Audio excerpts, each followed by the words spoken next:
Chakramata YouTube channel ವೀಕ್ಷಕರಿಗೆ ನನ್ನ ಹೃತ್ಪೂರ್ವಕ ನಮಸ್ಕಾರಗಳು. ಇವತ್ತು ಮಂಗಳಗೌರಿ ವ್ರತ ಕತೆ ಬಗ್ಗೆ ತಿಳ್ಕೊಳ್ಳೋಣ. ಕತೆ ಓದೋಣ, ತಿಳ್ಕೊಳ್ಳಿ.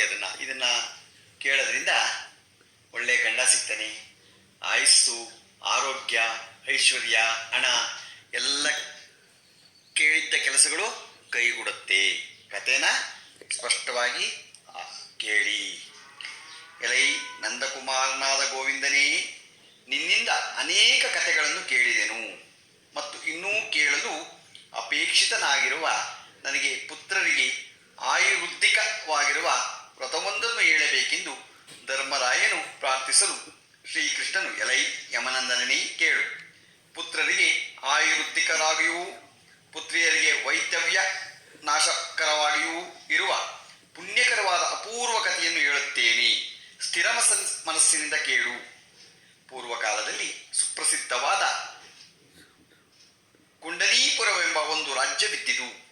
ಆ ಪಟ್ಟಣದಲ್ಲಿ ಸತ್ಪುರುಷನೂ ಸುಪ್ರಸಿದ್ಧನೂ ಆಗಿರುವ ಧರ್ಮಪಾಲನೆಂಬ ವರ್ತಕನಿದ್ದನು. ಆತನು ಬಹಳ ಹಣವಂತನಾಗಿದ್ದನು.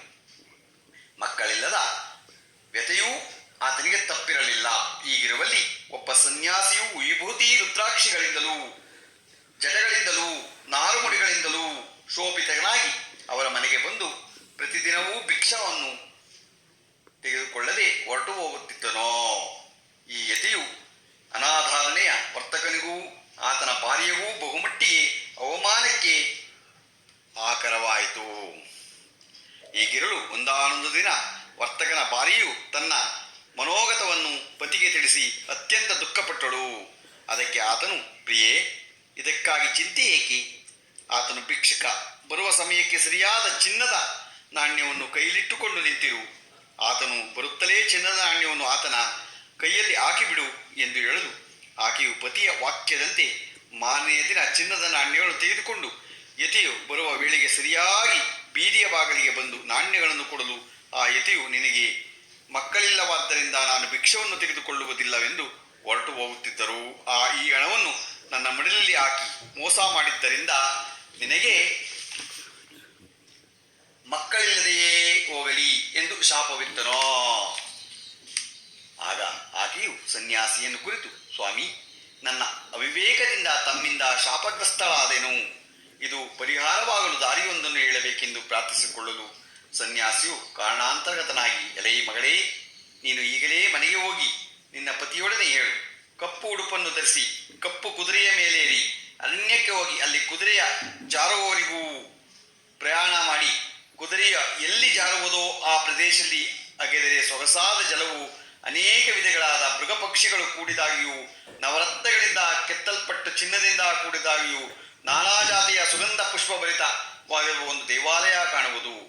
ಆ ದೇವಾಲಯದಲ್ಲಿ ಭಕ್ತರ ಇಷ್ಟಾರ್ಥಗಳನ್ನೆಲ್ಲ ಸಲ್ಲಿಸುವ ಪಾರ್ವತೀ ದೇವಿಯು ನೆಲೆಯಾಗಿರುವಳು. ಆಕೆಯನ್ನು ಯಥಾವಿಧಿಯಾಗಿ ಷೋಡಶೋಪಚಾರ ಪೂಜೆಯಿಂದ ಅರ್ಚಿಸಿದರೆ ನನ್ನ ಈ ಶಾಪವು ಪರಿಹಾರವಾಗುವುದೆಂದು ಹೇಳಲು ಈಕೆಯು ಸಂತೋಷದಿಂದ ಆತನ ಪಾದಗಳಿಗೆ ಅಭಿನಂದಿಸಿ ಸ್ತುತಿಸಿ ಸ್ಥಿರುವಂತೆಯೇ ಆತನು ಅಂತರ್ಧಾನನಾದನು. ನಂತರ ತಾನು ಮನೆಯೊಳಕ್ಕೆ ಬಂದು ಸನ್ಯಾಸಿಯಿಂದ ತನಗುಂಟಾದ ಶಾಪವನ್ನು ವಿಮೋಚನೆಯ ವಿಧಾನವನ್ನು ತಿಳಿಸಲು ಕೇಳಿದ ವರ್ತಕನೂ ಕೂಡಲೇ ಕಪ್ಪು ಬಟ್ಟೆಗಳನ್ನುಟ್ಟು ಕಪ್ಪು ಕುದುರೆಯ ಮೇಲೇರಿ ಅರಣ್ಯಕ್ಕೆ ಹೋದನು. ಆ ಅರಣ್ಯವು ದೊಡ್ಡ ದೊಡ್ಡ ವೃಕ್ಷಗಳಿಂದ ನಿಬಿಡವಾಗಿದ್ದಾಗಿಯೂ ಆ ವೃಕ್ಷಗಳ ಮಧ್ಯ ಪ್ರದೇಶದಲ್ಲಿ ಸಿಂಹ, ಹುಲಿ, ಕಾಡೆಮ್ಮೆ ಮೊದಲಾದ ದುಷ್ಟ ಮೃಗಗಳಿಂದ ನಿಬಿಡವಾಗಿಯೂ ಇದ್ದು ಆ ವರ್ತಕನಿಗೆ ಬಹಳ ಭಯವನ್ನು ಉಂಟು ಮಾಡುತ್ತಿದ್ದಿತು. ಹಾಗೆಯೇ ಪ್ರಯಾಣ ಮಾಡುತ್ತಿರಲು ಆ ಪ್ರದೇಶದಲ್ಲಿ ಕಮಲ ಪುಷ್ಪಗಳಿಂದ ವೃತವಾದ ರಮ್ಯವಾದ ಸರೋವರವೊಂದನ್ನು ಕಂಗೊಳಿಸಿತು. ಅಲ್ಲಿ ಕುದುರೆಯಿಂದ ಇಳಿದು ಸ್ನಾನ ಸಂಧ್ಯಾವಂದನಾದಿಗಳನ್ನು ಆಚರಿಸಿ ಮುಂದೆ ಸ್ವಲ್ಪ ದೂರ ಪ್ರಯಾಣ ಮಾಡಿ ಅಷ್ಟರಲ್ಲಿಯೇ ಕುದುರೆಯು ಜಾರಿತು.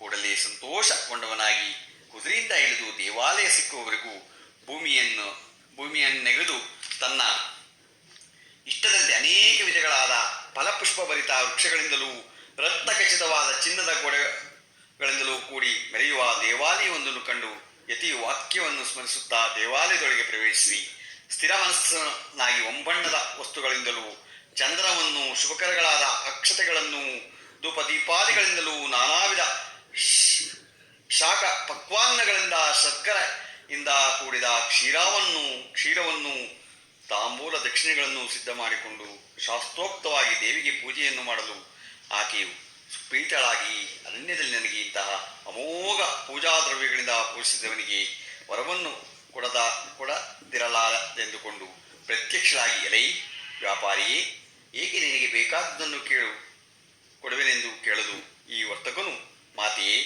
ನನಗೆ ಬೇಕಾದಷ್ಟು ಐಶ್ವರ್ಯವಿದ್ದರೂ ಸಂತಾನವಿಲ್ಲದೆ ಬಹಳವಾಗಿ ನೊಂದಿರುತ್ತೇನೆ. ಸಂತಾನವಾಗುವಂತೆ ಅನುಗ್ರಹಿಸಿ ಪಿತೃವರ್ಗವನ್ನು ಪಾವನ ಮಾಡಿ ನನಗೆ ಸಂತೋಷವನ್ನು ಉಂಟು ಮಾಡಬೇಕೆಂದು ಪ್ರಾರ್ಥಿಸಲು ದೇವಿಯು, ಎಲೈ ಧರ್ಮಪಾಲನೆ, ಮಕ್ಕಳಿಂದ ಉಂಟಾಗುವ ಸಂತೋಷ ಸುಖವು ನಿನಗಿಲ್ಲವೋ? ಆದಾಗ್ಯೂ ವೈದವ್ಯ ಭರಿಸುವ ಒಬ್ಬ ಪುತ್ರಿಯನ್ನಾಗಲಿ, ಅಲ್ಪಾಯುಷ್ಯವುಳ್ಳ ಸುಂದರವಾದ ಒಬ್ಬ ಪುತ್ರನನ್ನಾಗಲಿ, ದೀರ್ಘಾಯುವಾದ ಒಬ್ಬ ಕುರುಡ ಪುತ್ರನನ್ನಾಗಲಿ ಅಪೇಕ್ಷಿಸಿದರೆ ಕೊಡುವೆನೆಂದು ಹೇಳಲು ವರ್ತಕನು, ಜನನಿ, ಸುಂದರನೂ ಅಲ್ಪಾಯುವೂ ಆದ ಪುತ್ರನನ್ನೇ ಕೊಡು ಎಂದು ಪ್ರಾರ್ಥಿಸಲು ದೇವಿಯು ಪಕ್ಕದಲ್ಲಿದ್ದ ಗಣಪತಿಯ ಮೇಲೆ ಹತ್ತಿ ಅಲ್ಲಿಂದ ಒಂದು ಮಾವಿನ ಹಣ್ಣನ್ನು ತೆಗೆದುಕೊಂಡು ಅದನ್ನು ತನ್ನ ಸತಿಗೆ ಕೊಟ್ಟಲ್ಲಿ ಇಷ್ಟಾರ್ಥ ನೆರವೇರುವುದೆಂದು ಹೇಳಲು ಧರ್ಮಪಾಲನು ಅವಿವೇಕದಿಂದ ಗಣಪತಿಯ ನಾಭಿಯ ಮೇಲೇರಿ ಮಾವಿನ ಮರದಲ್ಲಿ ತನಗೆ ಬೇಕಾದ ಹಣ್ಣುಗಳನ್ನು ಕಿತ್ತುಕೊಂಡು ಕೆಳಕ್ಕೆ ಬಂದು ನೋಡುವುದು ಒಂದೇ ಹಣ್ಣು ಕಾಣಿಸಿತು. ನಂತರ ಮತ್ತೊಂದು ಸಲ ಹತ್ತಿದನು. ಆಗಲೂ ಇದೇ ರೀತಿ ಆಯಿತು. ಹೀಗೆ ಅನೇಕ ಸಲ ಮಾಡುತ್ತಿರಲು ಗಣಪತಿಯು ಕೋಪಗೊಂಡವನಾಗಿ, ನಿನ್ನ ಮಗ 16ನೇ ವರ್ಷದಲ್ಲಿ ತಾವು ಕಚ್ಚಿ ಸಾಯಲಿ ಎಂದು ಶಾಪವನ್ನು ಕೊಟ್ಟನು. ಅಂತರ ಧರ್ಮಪಾಲನೆಯ ಖಿನ್ನನಾಗಿ ಉಳಿದಿದ್ದ ಒಂದು ಫಲವನ್ನು ವಸ್ತ್ರದಲ್ಲಿ ಗಂಟು ಹಾಕಿಕೊಂಡು ಬಂದು ತನ್ನ ಸತಿಗೆ ಕೊಡಲು ಆಕೆಯು ಅದನ್ನು ಭಕ್ಷಿಸಿ ಪತಿಯೊಡನೆ ಸುಖವಾಗಿದ್ದು ಒಂದು ದಿನ ಗರ್ಭವನ್ನು ಧರಿಸಿದಳು. ನವಮಾಸಗಳು ಪೂರ್ತಿಯಾಗಲು ಒಂದು ಸುಲಗ್ನದಲ್ಲಿ ಸುಂದರವಾದ ಮಗನನ್ನು ಎತ್ತಳು. 6ನೆಯ ದಿನದಲ್ಲಿ ಇಷ್ಟ ದೇವತಾ ಪೂಜೆಯನ್ನು ಮಾಡಿ 12ನೇ ದಿನದಲ್ಲಿ ಶಿವ ಎಂದು ನಾಮಕರಣವನ್ನು ಮಾಡಿದರು. 6ನೆಯ ತಿಂಗಳಲ್ಲಿ ಅತ್ಯುತ್ಸಾಹದಿಂದ ಅನ್ನಪ್ರಾಶನವನ್ನು ಮಾಡಿದರು. ಶಾಸ್ತ್ರೋಕ್ತವಾಗಿ ಆ ಬಾಲಕನಿಗೆ 6ನೇ ವರ್ಷದಲ್ಲಿ ಚೌಲವನ್ನು, 8ನೆಯ ವರ್ಷದಲ್ಲಿ ಉಪನಯನವನ್ನು ಮಾಡಿದರು. ಹೀಗೆ ನಡೆದು ಬಾಲಕನಿಗೆ 10 ವರ್ಷಗಳು ಪ್ರಾಪ್ತವಾಗಲು ಧರ್ಮಪಾಲನ ಪತ್ನಿಯು, ಪ್ರಿಯನೇ, ಮಗನಿಗೆ ವಿವಾಹ ಮಾಡಬೇಕೆಂದು ಪ್ರಾರ್ಥಿಸಲು ಧರ್ಮಪಾಲನು, ಸ್ತ್ರೀಯರೇ, ಪುತ್ರನನ್ನು ನಾನು ಕಾಶಿ ಕ್ಷೇತ್ರಕ್ಕೆ ಕಳಿಸಬೇಕೆಂದು ಸಂಕಲ್ಪ ಮಾಡಿರುತ್ತೇನೆ. ಕಾಶಿ ಕ್ಷೇತ್ರಕ್ಕೆ ಹೋಗಿ ಬಂದ ನಂತರ ನಿನ್ನ ಇಷ್ಟದಂತೆ ವಿವಾಹವು ಮಾಡುವನೆಂದು ಹೇಳಿ ತನ್ನ ಭಾವಮೈದುನನ್ನು ಜೊತೆ ಮಾಡಿ ಕಾಶಿ ಕ್ಷೇತ್ರಕ್ಕೆ ಪ್ರಯಾಣವನ್ನು ಏರ್ಪಡಿಸಿದನು. ಸೋದರ ಮಾವನೊಂದಿಗೆ ಶಿವನು ಪ್ರಯಾಣ ಮಾಡುತ್ತಾ ದಾರಿಯಲ್ಲಿ ಅನೇಕ ಮಹಾಸ್ತ್ರಗಳನ್ನು ಸಂದರ್ಶಿಸಿ ಅಲ್ಲಲ್ಲಿ ದಾನ ಧರ್ಮವನ್ನು ಮಾಡುತ್ತಾ ಪ್ರತಿಷ್ಠಾ ನಗರಕ್ಕೆ ಬಂದನು. ಅಲ್ಲಿ ಕೆಲವು ಕನ್ಯೆಯರು ಸೇರಿ ಜಗಳವಾಡುತ್ತಿರಲು ಮಾವನೂ ಅಳಿಯನೂ ಅಲ್ಲಿಯೇ ನಿಂತರು.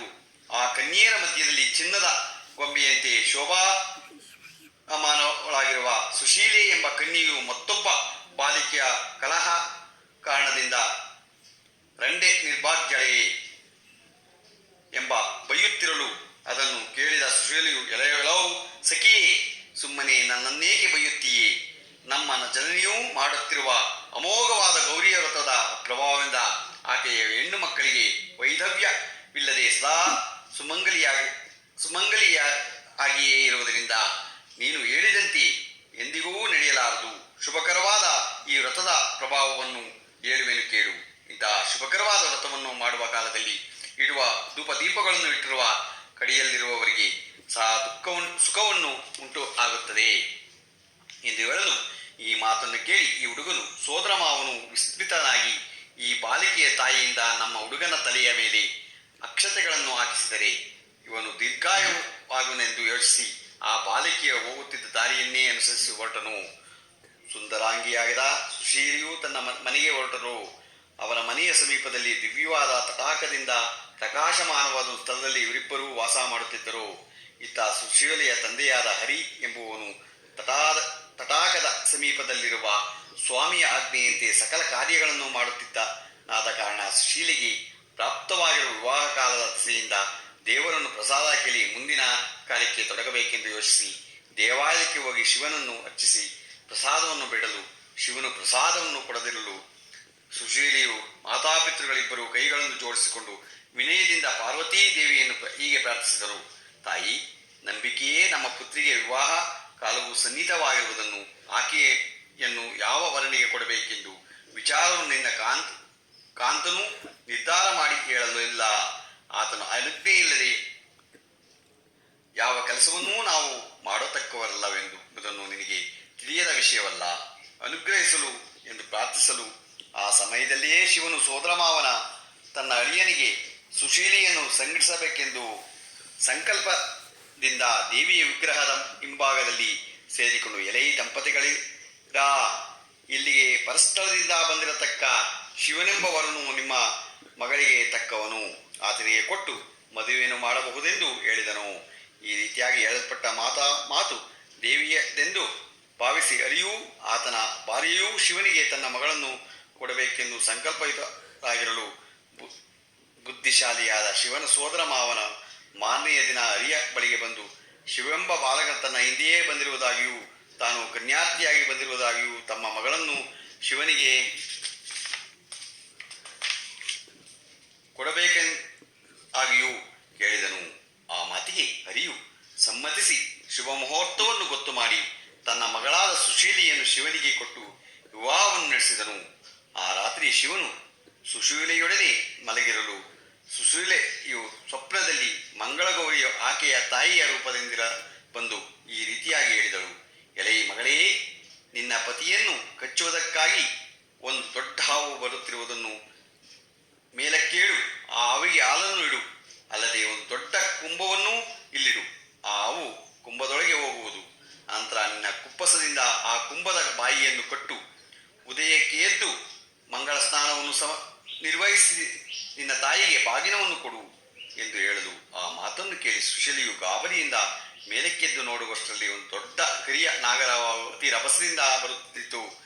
ದೇವಿಯ ಮಾತಿನಂತೆ ಅದಕ್ಕೆ ಹಾಲಿಟ್ಟು ಒಂದು ಕುಂಭವನ್ನು ತಂದಿಡಲು ಹಾವು ಅದರೊಳಗೆ ಹೋಯಿತು. ನಂತರ ತನ್ನ ಕುಪ್ಪಸದಿಂದ ಆ ಕುಂಭದ ಬಾಯಿಯನ್ನು ಕಟ್ಟಿದಳು. ಆ ಸಮಯಕ್ಕೆ ಸರಿಯಾಗಿ ಶಿವನು ಮೇಲಕ್ಕೆದ್ದು, ಎಲೈ ಸುಶೀಲಿಯೇ, ನನಗೆ ಹಸಿವಾಗುತ್ತಿರುವುದು, ಆಹಾರ ಏನಾದರೂ ಕೊಡೆಂದು ಕೇಳಲು ಸುಶೀಲಿಯು ಆ ಮಾತನ್ನು ಕೇಳುತ್ತಲೇ ಒಂದು ಚಿನ್ನದ ಪಾತ್ರೆಯಲ್ಲಿ ಲಡ್ಡು, ಜಿಲೇಬಿ ಮೊದಲಾದ ಭಕ್ಷ್ಯಗಳನ್ನು ತಂದುಕೊಟ್ಟಳು. ಅದನ್ನು ತಿಂದು ಚಿನ್ನದ ಪಾತ್ರೆಯಲ್ಲಿ ತನ್ನ ಮುದ್ರಿಕೆಯ ಉಂಗುರವನ್ನಿಟ್ಟು ಸತಿಪತಿಗಳಿಬ್ಬರು ಸುಖವಾಗಿ ಮಲಗಿ ನಿದ್ರಿಸುತ್ತಿದ್ದರು. ಪ್ರಾತಃ ಕಾಲವಾಗುವುದರೊಳಗೆ ಶಿವನು ಮೇಲಕ್ಕೆದ್ದು ತನ್ನ ಸತಿಗೆ ಹೇಳದೆ ಹೊರಟು ಹೋದನು.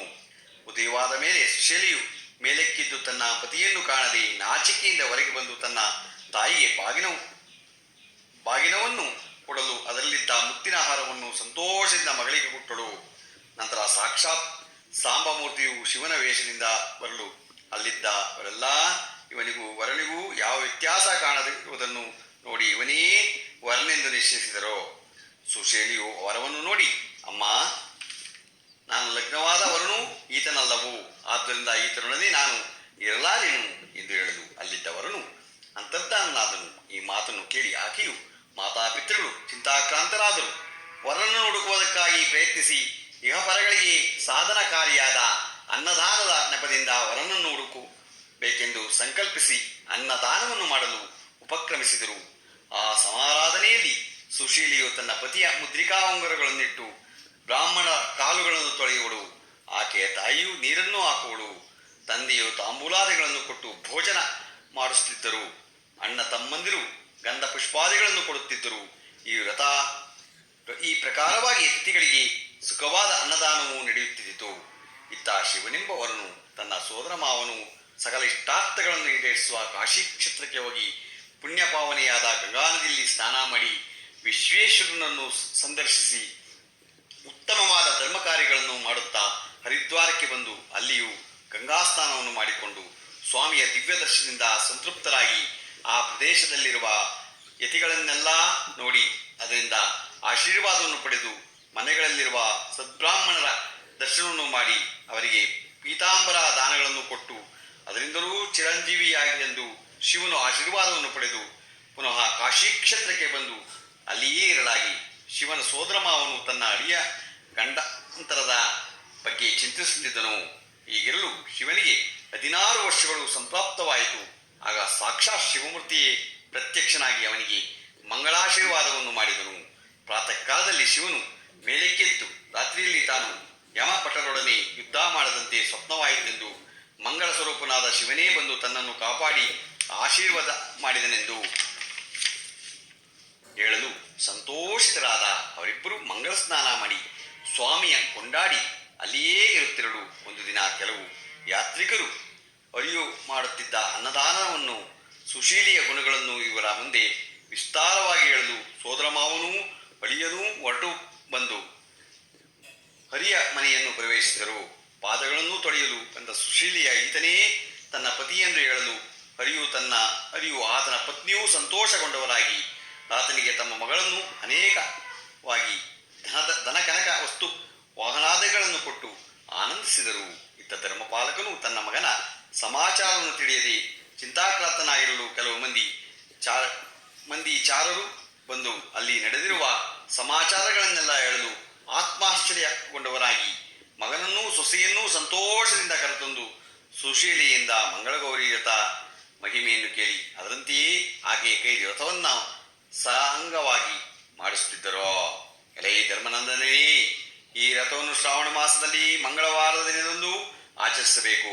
ಪ್ರಾತಃ ಕಾಲದಲ್ಲಿ ಎದ್ದು ಮಂಗಳ ಸ್ನಾನ ಆಚರಿಸಿ ಮಂಗಳ ಗೌರಿಯನ್ನು ಪ್ರತಿಷ್ಠಿಸಿ ಷೋಡಶೋಪಚಾರ ಪೂಜಾ ಕ್ರಮದಿಂದ ದೇವಿಯನ್ನು ಆರಾಧಿಸಬೇಕು. 16 ದೀಪಗಳನ್ನು ದೇವಿಗೆ ಇಡಬೇಕು. ಈ 16 ದೀಪಗಳನ್ನು 16 ಮಂದಿ ಸುವಾಸನೆಗೆ ಕೊಡಬೇಕು. ಆ ದಿನ ಉಪ್ಪಿಲ್ಲದ ಅನ್ನವನ್ನು ಭುಜಿಸಬೇಕು ಎಂಬುದಾಗಿ ಶ್ರೀಕೃಷ್ಣನು ಹೇಳಿದನೆಂಬಲಿಗೆ ವ್ರತಕತೆ ಇಲ್ಲಿಗೆ ಮಂಗಳಗೌರಿ ವ್ರತಕತೆ ಸಂಪೂರ್ಣವಾಯಿತು. ಇದು ಹೆಬ್ಬಳಲು ಶ್ರೀ ಚಕ್ರಮಾತಾ ಯೂಟ್ಯೂಬ್ ಚಾನಲ್. ಯಾರು ಸಬ್ಸ್ಕ್ರೈಬ್ ಆಗಿಲ್ವೋ ದಯಮಾಡಿ ಸಬ್ಸ್ಕ್ರೈಬ್ ಆಗಿ ಲೈಕ್ ಕೊಡಿ. ಇದು ನಿಮ್ಮದೇ ಚಾನಲ್ ಆಗಿದ್ದರಿಂದ ನಮ್ಮ ಲಿಂಕನ್ನು ಬೇರೆ ಗ್ರೂಪ್ಗಳಿಗೆ ಫಾರ್ವರ್ಡ್ ಮಾಡಿ.